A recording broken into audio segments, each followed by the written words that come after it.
Welcome to Uncommon Knowledge. I'm Peter Robinson. The late Milton Friedman, one of the greatest economists of the 20th century, said of our guest today that, quote, he understands economics in all its subtlety, close quote. An academic, the author of obscure tomes? No, a television personality and the author, most recently, of No, They Can't. On Uncommon Knowledge today, John Stossel.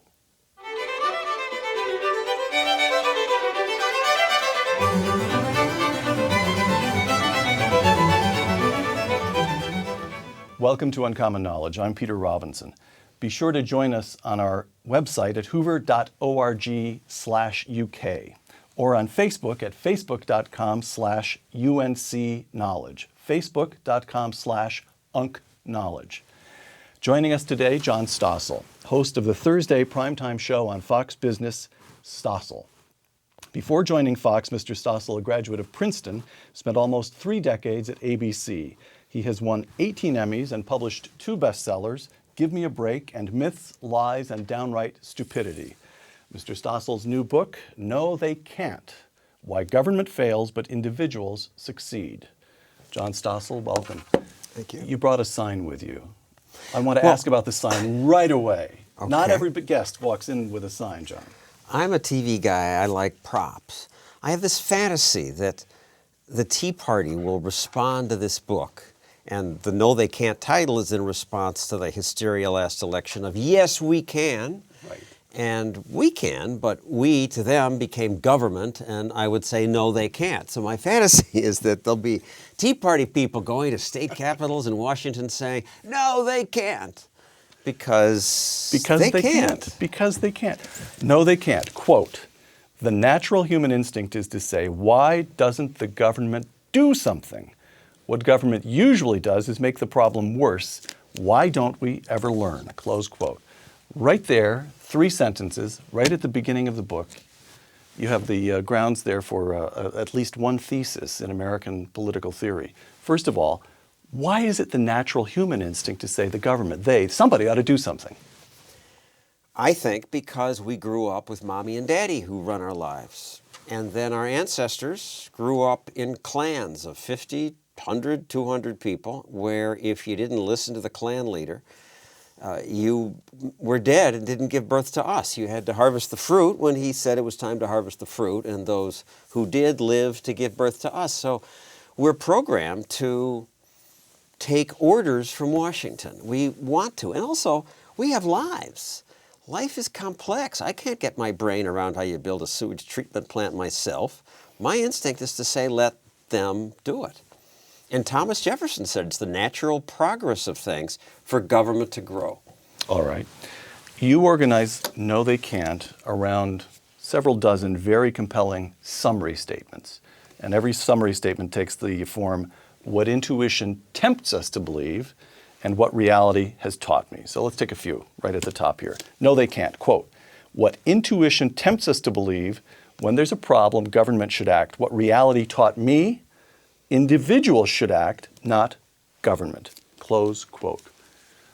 Why a preference for individual action over collective action through the government? Just from what I've observed in 43 years of reporting. I mean, Milton Friedman got 2 things wrong. One was proposing withholding tax, which made people not feel he admitted taxes. He got that wrong, yes, right. And the other one was this blurb for my book that you read where he said, I understand economics and all its subtleties. That I was a psychology major. I don't understand. There's so much I don't understand about economics. But as a consumer reporter, and I stayed on the beat because I'm a stutterer and I didn't want to go out there and compete with Sam Donaldson and the other people screaming at press conferences, I stayed there and watched the market work. And I got some sense how people work things out. And often for profit, people do amazingly clever and successful things out of self-interest. Well, government mucks it up, and it would happen again and again. As a consumer reporter, I would call for government to fix this. And you know, they would pass all these rules, it would make things cost more, but it wouldn't make it better. And they couldn't even get rid of the obvious fraud, the burn fat while you sleep pills and the breast enlargers. They're still selling that stuff. So all the regulation didn't do any good. But quietly, the private sector performs miracles. Mm-hmm.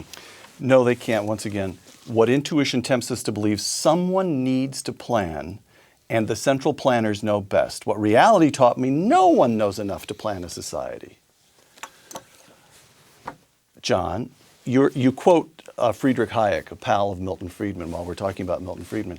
And Hayek, this observation that there's too little information to plan centrally. Hayek's writing when the Soviets are trying to come up with 5-year plans and so forth. But he's writing in the middle of the 20th century. Now we have so much more information, all kinds of data rolling into Washington wave after wave. So surely you'd have to grant, for example, with regard to Obamacare, that even if the government can't plan the health economy in detail, surely it has enough information now about costs and procedures to give it at least overall direction. No, I can't agree to that. And even if it did, it doesn't know what you or I are going to do next or going to want next. It can't know. I mean, you may want every ounce of health care, and you may choose to spend your last penny on health care. I'm someone who would rather take risks and have a shorter life, and government can't know it for everybody. Hayek also said, the curious task of economics is to teach man how little he knows about what he imagines he can design. And that's right on. Still right on. It's my job to convince Bill O'Reilly now. Good luck. Good luck. One more from No They Can't that I think is especially important as we head into the campaign season, presidential campaign season. Again, what intuition tempts us to believe, the important thing is to have heroic leaders. What reality taught me, real heroes don't control other people's lives. Right. I'm suspicious of the student council presidents who want to run other people's lives. You're of just the right generation to have been moved by John Kennedy's inaugural address. You don't like the heroic mode in American politics? I was moved by that. Hell, I'm a sucker. I was moved by Lyndon Johnson's Great Society and how he was going to cure poverty. You have low standards. But I watched them work, and I was gung-ho, calling for more regulation. I watched it fail. I'm not as smart as you, or maybe some of you. It took me 15 years to figure out that wasn't working. All right. Segment 2, the education of John Stossel. You attended Princeton in the late 1960s. This is at the height of the hippie movement. The anti-war movement is well underway. You majored in psychology, and your hero, you admit all this, amazingly enough. Your hero was Ralph Nader. If you were called upon to give an account of yourself as a college student, what defense would you offer? What was in your head that was admirable to have been in the head of an 18 and 19 and 20-year-old at Princeton University in the late 60s, liberal that you were? Well, I also have to admit that I wasn't paying all that much attention. I was interested in poker and meeting women and trying to get good grades with the least amount of work. But Nader had gone to Princeton, and I never intended to become a TV reporter, but I fell into this job where I was doing research and then became a consumer reporter. And Ralph Nader was the guy who started all that. He caught GM, and GM had him followed. It wasn't hard to see who the bad guys were there. The big company had this investigative activist, right, followed by private detectives. They wear suits. The activists wear blue jeans. The blue jean guys obviously are the good guys, and the Corvair is unsafe at any speed. Turns out it was no worse than any other car, but that started me on a crusade. He's doing it by getting activists to push it. I can do it on television. So I actually think you're saying something pretty profound there about a lot of American journalism, which is to say that it's an easy extension from the college kid who's up at night playing poker and trying to figure out how to get good grades without working, the usual impulse of a college student, to crusading journalism, because you pick up the template that already exists. Big business bad, little activist good, big government good, capitalist bad. It's the easiest thing to do if you're going into journalism. Simply pick up the template that had already been worked out, right? Yes, plus I had no journalism training. Maybe if I'd gone to some journalism school and they had said, Could I just, how did that happen? Your older brother is now an esteemed medical researcher and a medical administrator, went to med school, everybody's mother's dream child, I imagine. And how did you end up Princeton? I mean, that's a very expensive, fancy education, and you went into journalism and you didn't try to become another Walter Lippmann, you ended up in television journalism. How did that happen, John? and my mother said, gee, you're in this profession with the clowns and the jugglers. When are you going to go get a graduate degree and get a real job? It happened because I didn't like school, and I thought if I worked for a year, I might appreciate it more. And I applied and was accepted to the University of Chicago School of Hospital Management. So I thought... Oh, so you tried to follow in your brother's footsteps, sort of. Sort of. I was not as smart as he. I'm still not as smart as he. He's reading Human Action in the bathroom as we speak. But I didn't know what I wanted to do with my life. So it was 1969. It was a good year for the economy. Lots of companies came to campus and interviewed undergraduates. And I went to just about all of them searching for what would appeal, what might be my career. And I had no clue, but the most interesting job offer came from this Seattle magazine because it was in Seattle. And it was the longest free airplane ride. So I thought, well, I'll go see the Northwest. I've never been there. And then Seattle magazine folded before I got there. And they said, you want to work as a researcher in our TV newsroom? I said, sure. I'd never even watched television news. And I'd never done journalism. I was the business manager of the Daily Princetonian. And once I tried to write a story, and they said, no, leave the journalism to us. And I'd gotten my worst grades in English always. But I learned through fear. My immigrant parents had always said, you better work hard or you'll freeze in the dark. And I watched what the on-air people did, and I'm ambitious. And I decided more research was good. And I didn't want to be covering politics because of my stuttering, and I noticed nobody was really covering science or business or medicine, really. Mm-hmm. I'll cover that. I became one of the first TV consumer reporters. And then I would get angry at the businessman who I thought was cheating people. So I would do stings. We would take a TV set to a bunch of repair shops with a loose part. Most would say, loose part, no charge. Some would say, I got to take it in. Charges $200 later. And, no journalism school taught that. I just did it because I thought it was good television. And maybe it's not good journalism because I was a crusading journalist and the pompous reporters of the time did not approve of that kind of thing. But that is what won me my Emmys. You had a very big career. You start in local television in Seattle. You go to a local station in New York, which of course is where you go when you're being noticed. And then you got picked up at ABC while still very, very young. Good Morning America, then 2020, the big prestigious show at ABC. And before long, you're a co-anchor of 2020. All a very big deal. And as you move upward in this career, you're moving to the right politically. How come? I was mugged by reality. I won the Emmys, criticizing business, calling for regulation. The same story about the TV repair shops. The politicians would call after and say, that was great television. We're going to fix that. We're going to pass a law. And young John Stossel was so flattered. All of these important people are paying attention to me. And they created a Department of Consumer Affairs because of that. And I was so happy. But then I would do this thing again a year later. And the results were the same. Most people were honest. Some would cheat. And I went, so what's the department doing?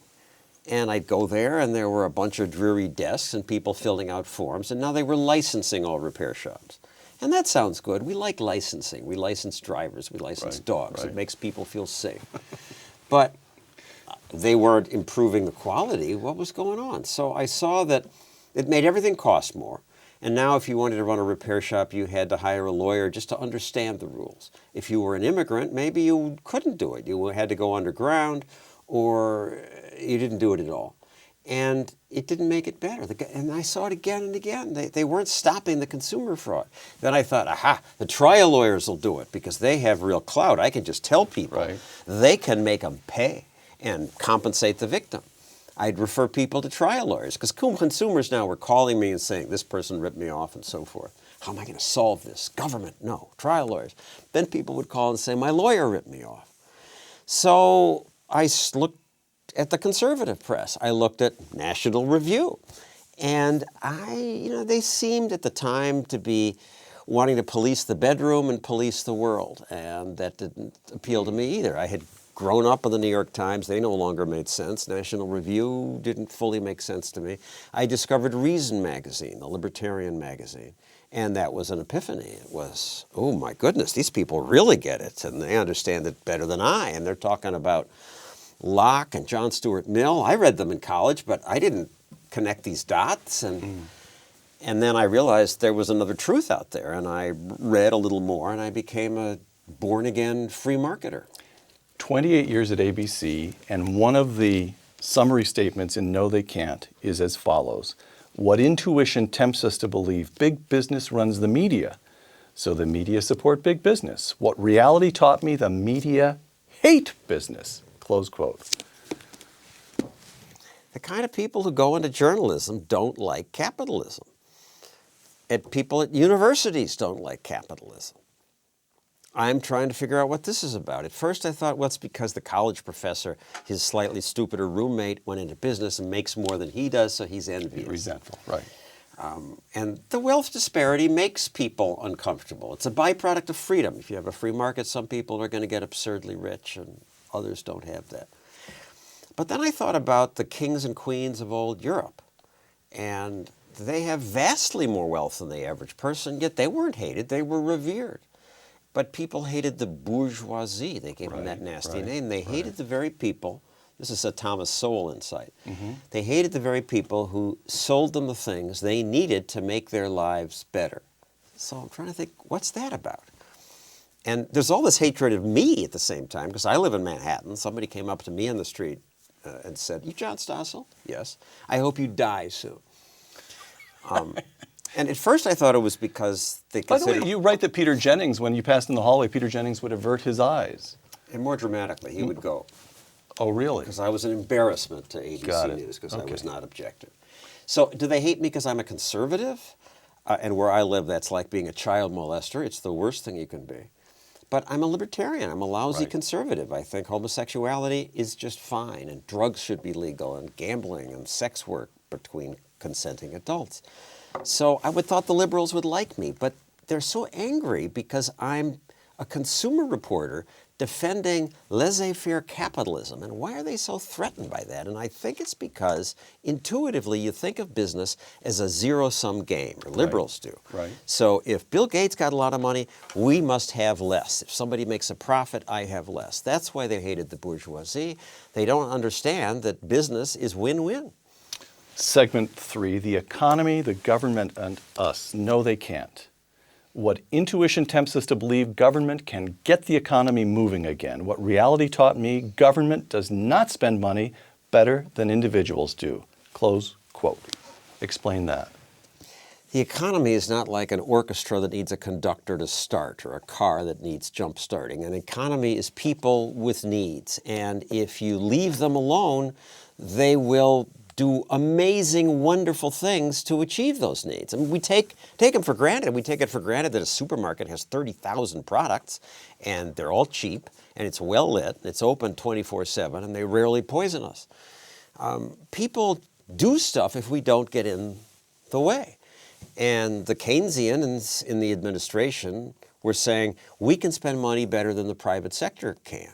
We have to start it, and this multiplier effect, which is just nonsense. The government can create jobs. They created jobs building pyramids, but think how much wealthier the Egyptians would have been had they been free to pursue their own interests. John, the financial crisis of 2008, former Fed Chairman Alan Greenspan testifying before Congress. Alan Greenspan, I note for you, my libertarian friend, my reader of Reason magazine, was a disciple and friend of Ayn Rand. As libertarian as they come. Alan Greenspan. Well, okay, quote. Isn't anymore. Quote. Isn't in this quote you're about to read. No, yes, it is, in a way. I'm testifying before Congress. I, Alan Greenspan, I made a mistake in presuming that the self-interest of banks was such that they were best capable of protecting their own shareholders, that the loan officers of those institutions knew more about the risks involved than even our best regulators. A critical pillar to free markets did break down. That shocked me. I still do not fully understand why it happened, close quote. If Alan Greenspan says that the financial crisis of 2008 was a market failure, who is John Stossel to gainsay him?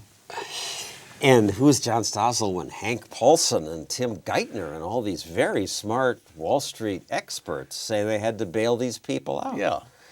Well, in other words, how do you put a lot of people will say, right, okay, I'm with you in the great general arc of sort of the Matt Ridley argument. If you start 1,000 years ago, the upward climb is impressive.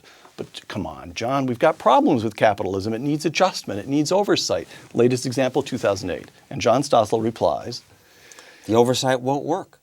And the overseers will never understand the banking business and the tricks or the cheating as well as the cheaters and the tricksters will. So you can pass Sarbanes-Oxley after Enron. That's going to end all the scams in the future. And that didn't stop Bernie Madoff or the housing bubble. And Dodd-Frank isn't going to stop this either. And Alan Greenspan's problem, I believe, is that, and watching from the point of view of the media over these years, is that the people closest to the panic always get too scared. The global warming scientists say, we have to take action against global warming. The bird flu doctors want all our money to go to researching bird flu. The killer bee coming up from Mexico going to sting us all to death. The Y2K computer experts that said the planes are going to crash. They all want government action. Robert Higgs said war is the friend of the state. Well, so is crisis and fear. The thing is that the global warming experts and the killer bee experts were not in the Treasury Department. It did not have the power to scarf up $1 trillion of your dollars and give it to their friends who were scared and calling from Goldman Sachs. Oh my God, it's the end of the world. I'm losing everything. You have to rescue this company. And they got scared. I argue market discipline will protect us better. And that means no privileges, no bailouts. Okay, so let me just another one of these summary statements. What intuition tempts us to believe some institutions are too big to fail. What reality taught me, failure makes markets work. Okay, so you're saying that the conventional wisdom is now that the government made a big mistake in failing to bail out Lehman Brothers. That was the mistake. That was what caused the trouble. Stossel says, no, go back. The mistake was the bailout. Was supporting Bear Stearns and arranging a sale, saving the institute. Should have let him go down. The mistake was bailing out AIG. That's your position, right? Bear Stearns would have, at the right price, found a buyer for whatever assets they had left. Likewise, GM. So your argument is not that absent government intervention, there would have been no crisis. Your argument is we're human beings. We live in a fallen world. People screw up. Sometimes they screw up in large ways. Capitalism will experience crises. The government would make it worse. You're not saying that it would be crisis-less without the government. You're simply saying the government would make it worse, right? Or does make it worse. Yes, but it's worse than that. I'm saying more than that. I'm saying government caused the crisis. Canada didn't have the same housing bubble. They don't have a Fannie and Freddie, and they have the same rate of home ownership. And government makes it worse because Greenspan pumped too much liquidity into the system. Perhaps, probably, but more, we have the FHA and all these agencies subsidizing reckless behavior. Okay. No, they can't. What intuition tempts us to believe, if auto companies are in trouble, government should encourage the purchase of new cars. I'm giving you an easy one after Alan Greenspan. What reality taught me, wealth will be destroyed and poor people will be hurt. Okay, go ahead. Take a stick to cash for clunkers. It's again, intuitive, though. On the book tour, a woman came up to me and said, intuitive is a lousy word that you use because intuition is generally right. I said, well, what's a better word? She said, we're imprinted. And I think she may be right. Conditioned, right, yeah. Or instinct. I don't know, instinct is often right. But when Cash for Clunkers came out, a lot of people said, oh, yeah, this makes sense. The auto business is struggling. Pay people $3,000, get rid of old cars, and they pollute more. We'll clean the air a little and stimulate the auto business. But again, government has no money of its own. The $3,000 comes from somebody, it's taken from the private sector. Now, some of us might have bought a car that year. Some of us had our purchases sped up. The money went to the auto companies. It gave a bubble in car purchases. But then that goes down on the other end. More importantly, what did they do with these junked cars? They destroyed them. It really shows government arrogance to think you can create wealth by destroying things. Nancy Pelosi believed that and said that after the Haitian earthquake. This will cause a boom in Haiti, she said, because of the construction work. Paul Krugman, Nobel Prize winner, believed it and said that about 9/11. But it will cause some construction, but it's the Frederick Bastiat's broken window fallacy. A boy breaks a store window. Hey, he's creating a job for a janitor and a glassmaker. But that's the seen benefit. We can see that work. Right. What we can't see is that money is what that money might have been used for had the window not been broken. Maybe the storekeeper would have bought a shirt. Maybe he would have cured cancer. John, what about the great, you just batted away the 2008 crisis. What about the great Keynesian... So why is it a crisis? Man, the stock market fell a lot, but in '82, the stock market was at 800. So we got up to 14,000 and fell to 8,000. It had had an amazing run. That's because you were working at Midtown instead of downtown, so it wasn't a crisis for you. It was horrible for them, but you know, a crisis is the Revolutionary War soldiers freezing when the British are coming, or the Civil War, or the bubonic plague. There's a crisis. Save our crises. Okay, listen, the great Keynesian example is the economic benefit to the United States of the Second World War. We can agree, I think probably you and I do agree, that the evidence, Amity Shlaes and her Forgotten Man, the evidence that the New Deal actually lifted the economy is zero. It moved things around, it favored some people, didn't get things. But the Second World War comes along, the country shifts to a war footing, government spending expands enormously, and the economy hums. How come? If it's not government spending, if it's not the Keynesian argument that the private sector is spending too little, once the government kicks in, even if it's war spending, you get an economy humming.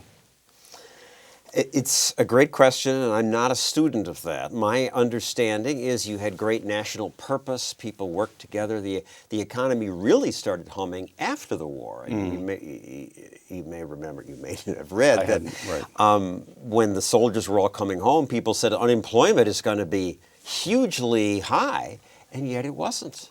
Those soldiers found new things to do, and that, to my understanding, caused the boom. But I'm not a student of that. Segment 4, John Stossel's Cold, Cold, Miserable Heart.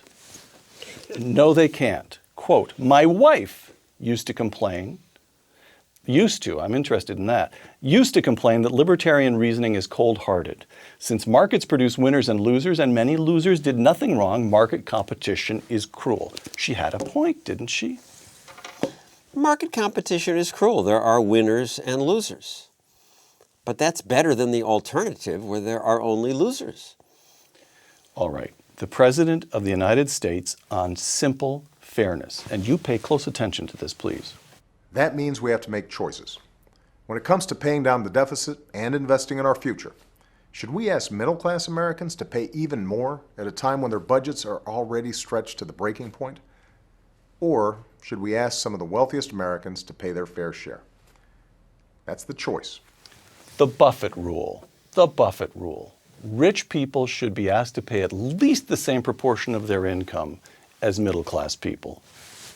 Transparently fair, right?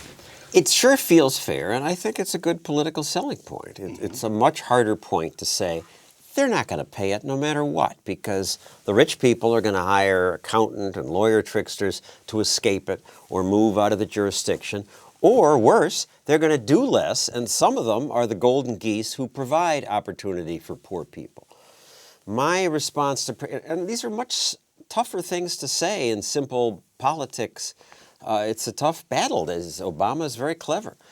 But I say to him, give me a break. You and Bush doubled spending. Under Clinton, we spent $2 trillion. Now we're approaching $4 trillion. It's the spending, stupid. Don't talk to me about taxes. And Milton Friedman was right. He says the tax levels are not what count. Government spending is what counts as a percentage of the economy. It doesn't matter if it's paid for in taxes or borrowing. Sooner or later, it will be paid for by us. Right. Okay, a couple big facts about American history. Here's one.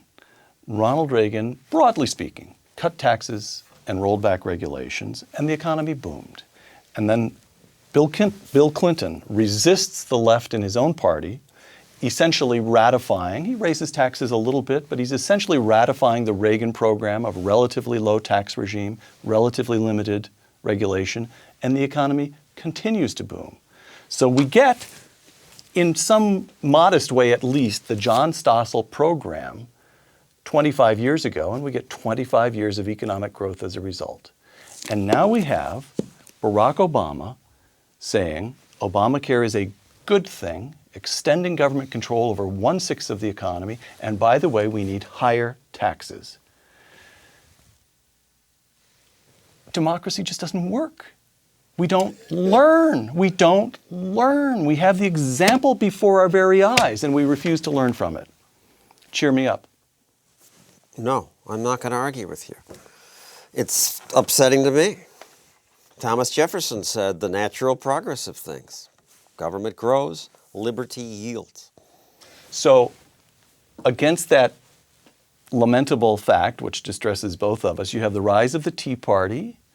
You have this will surely be your third bestseller, to the chagrin of the New York Times, which will rue the print the ink it has to use to print it on the bestseller list.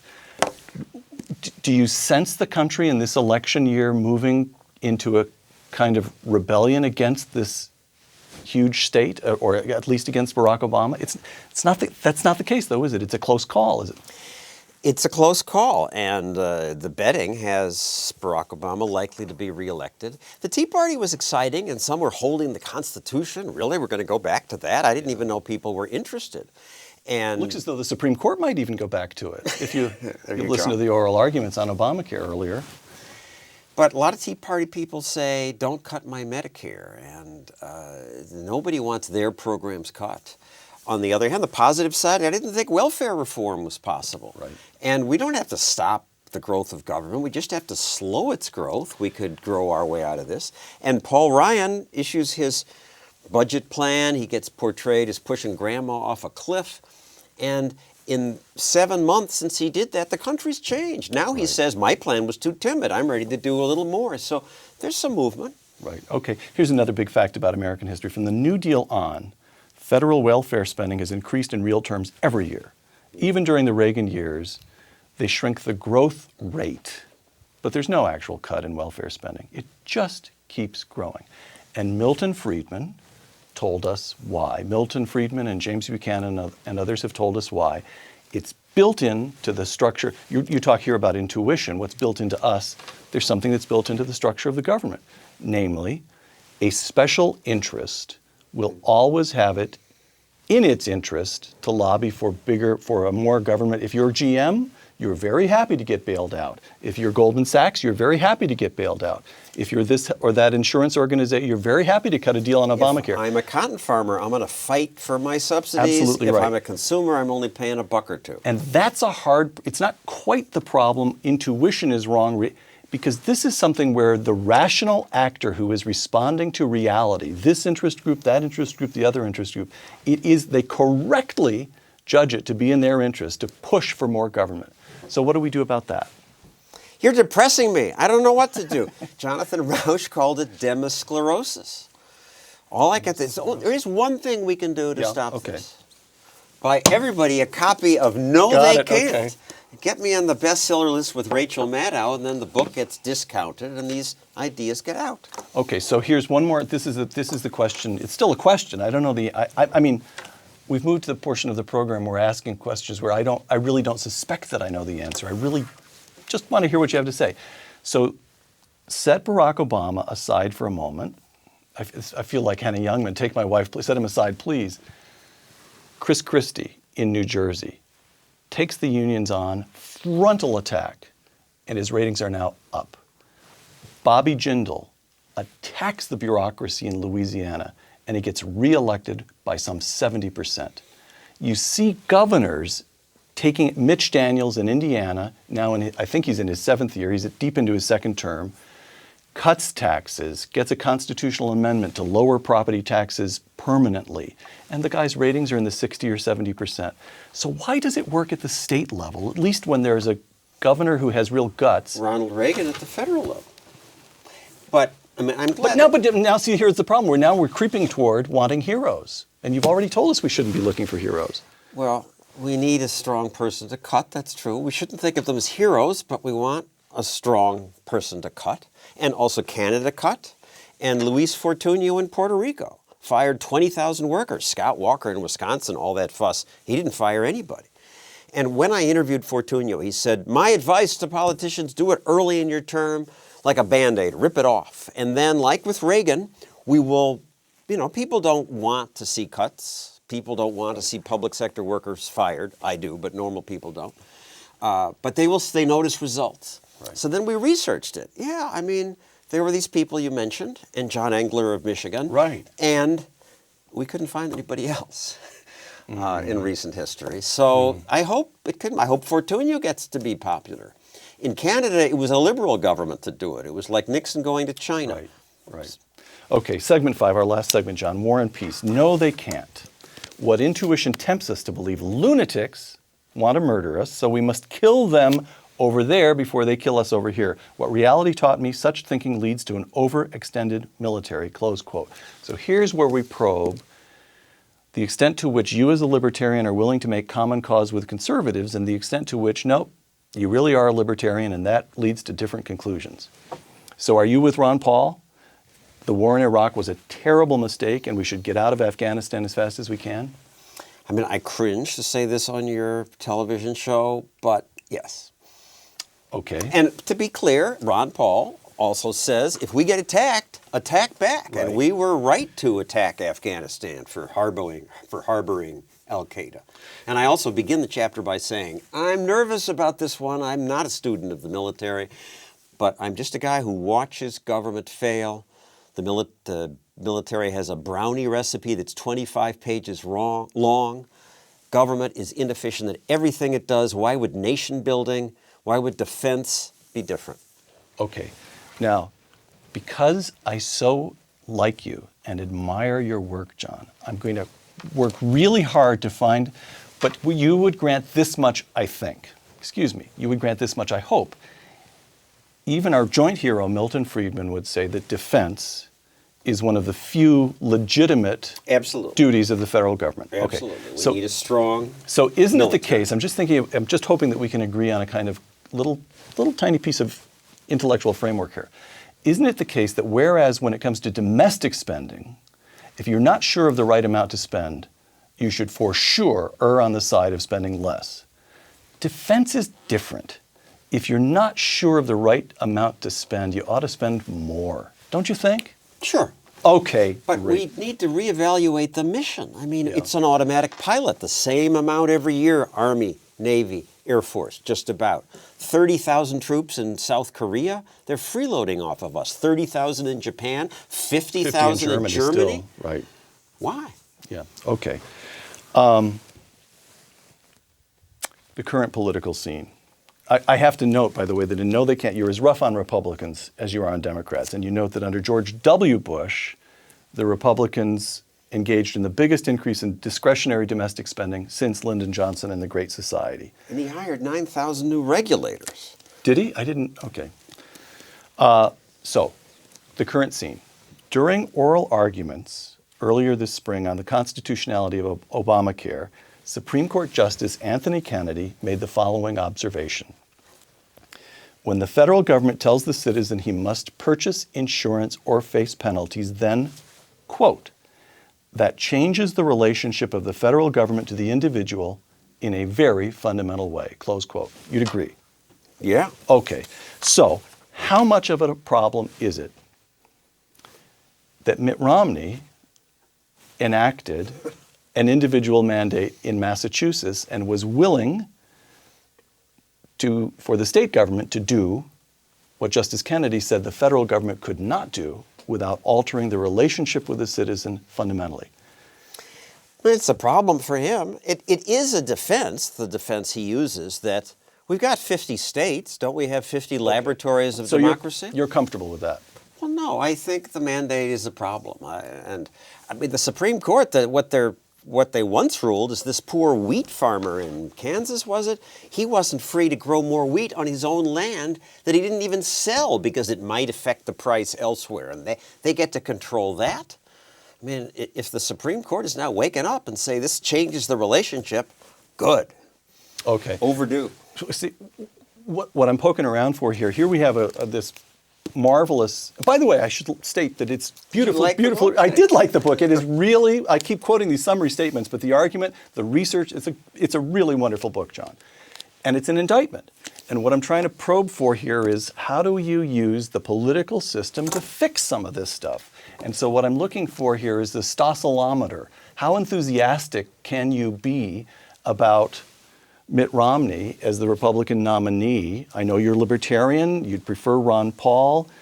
Ron Paul ain't going to be the nominee. How do you... He's going to catch on next week. Okay. It isn't over yet. People will wake up. And look, I would prefer Romney over Obama. But Romney says things like, I'm going to cut the government workforce 10%. By attrition, he's quick to add. Right.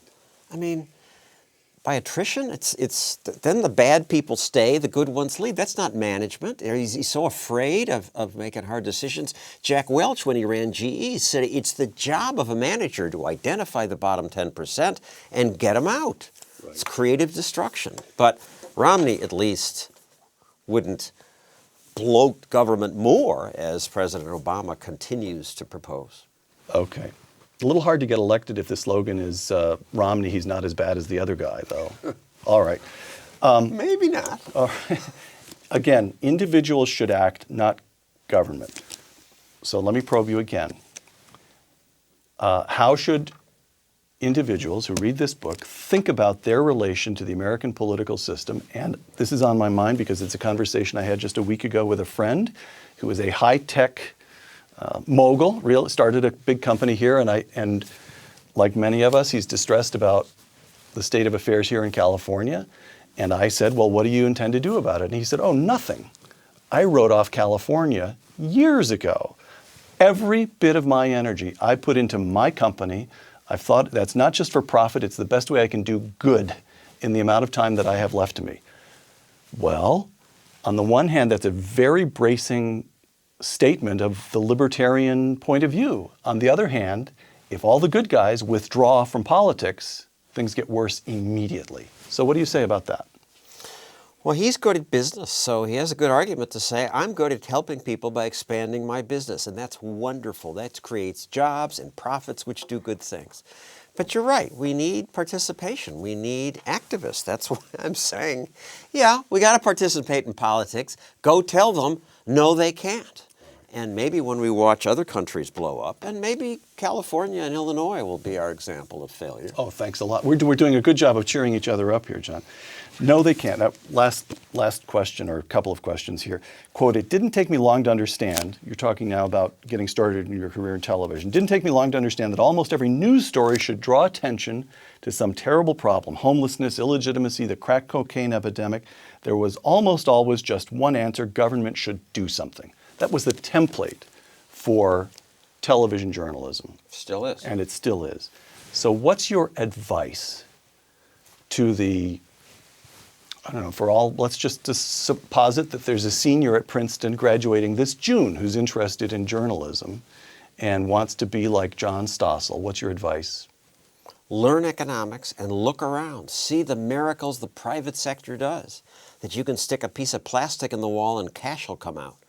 That you can go to a foreign country and hand that piece of plastic to a total stranger who doesn't even speak your language, and he'll rent you a car for a week. And when you get home, Visa or MasterCard will have the accounting correct to the penny. And government can't even count the votes accurately. So stop saying government's got to do something. Government's got to do less. The founders had it right. America grew fastest when government was 1 or 2% of the economy. Let's move back in that direction. Let them leave us alone. John Stossel, author of No They Can't, Why Government Fails But Individuals Succeed. Thank you. Thank you. And keep that, put up the sign, would you please, one more time? No, they can't. For Uncommon Knowledge, I'm Peter Robinson.